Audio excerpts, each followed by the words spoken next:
We have so many heroes, and their stories can hardly be contained in a single book. But as we advance in the space age and the information age, only a handful of these heroes are appreciated, studied, and remembered. I am going to introduce you to some of them, their stories, their sacrifices, and the lessons that we can learn from them.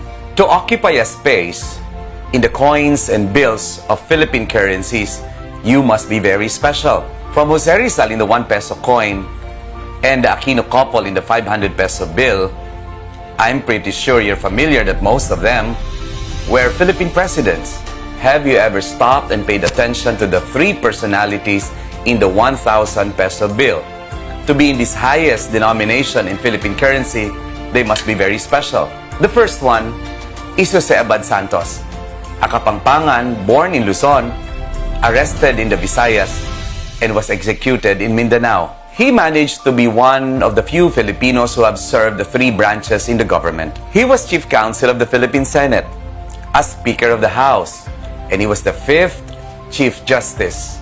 He was appointed by President Manuel L. Quezon as the acting president of the Commonwealth during the Japanese occupation. Jose Abad Santos's last words to his son before he was shot were, "Don't cry, Pipito. Show them that you are brave. It is an honor to die for one's country. Not everyone has the chance." General Vicente Lim hails from Calamba, Laguna. He was the first Filipino to have graduated in the U.S. Military Academy at the West Point, and he was faculty of the Philippine Constabulary School in Baguio City. He subscribed to the principle that there should be compulsory military training. He will always be remembered for saying this: if we desire the respect of other nations, we must show them that we are exerting all our efforts to build a nation not only strong in arms, but unconquerable in spirit. He fought the battle in Bataan and was later on executed by the Japanese. There is a lady in the 1,000 peso bill with her story to tell. She underwent a rigorous training for Girl Scouting in the United States. Commonwealth Act number 542 recognized the Girl Scout of the Philippines as a valuable institution for leadership training of girls and women. Josefa served as its first national executive. When World War II struck the country, Josefa and her husband Antonio secretly aided the imprisoned Filipino and American soldiers until they were caught and executed. Now, when September 20 comes, the Girl Scout of the Philippines remember and celebrate her birthday as an icon of martyrdom and youth development.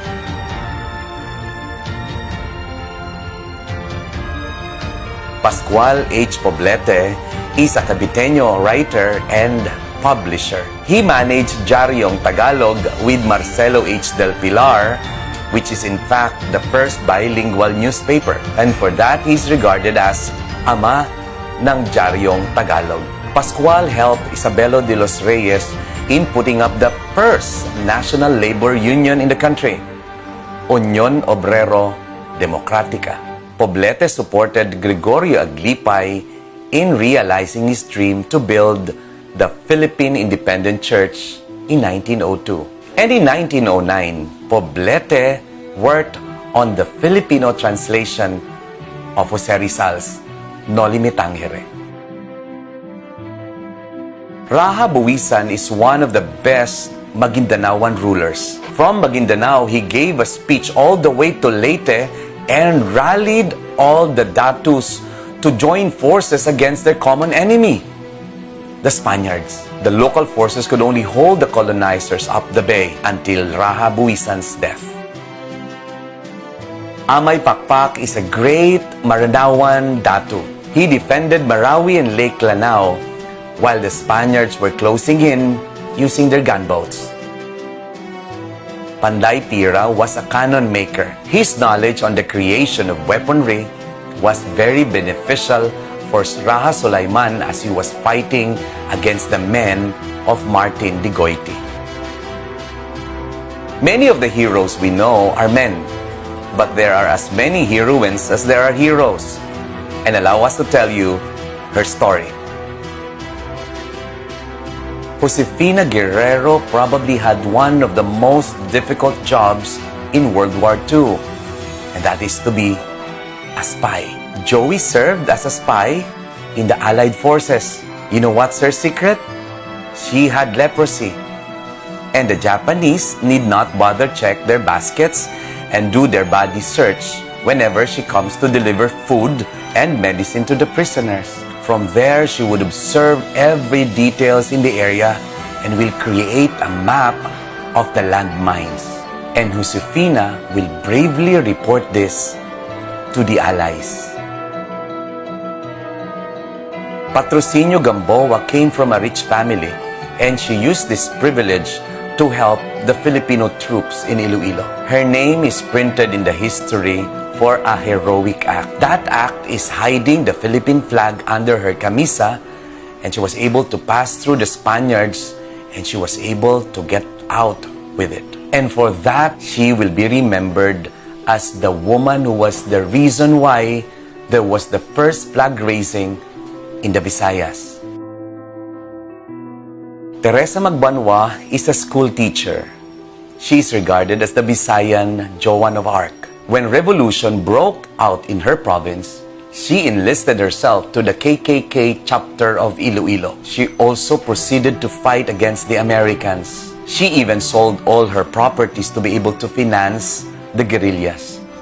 And she spent the remainder part of her life in Zamboanga.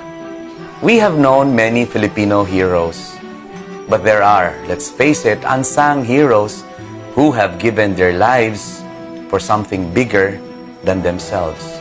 And we have just narrated some of them to you, from Jose Rizal, Lapu-Lapu, Andres Bonifacio, and many others. The next history or her story could be yours. For what would you be willing to give your life for? For your family? For your community? For your country? Yes, the Filipinos have done it many times, and your story can be the next.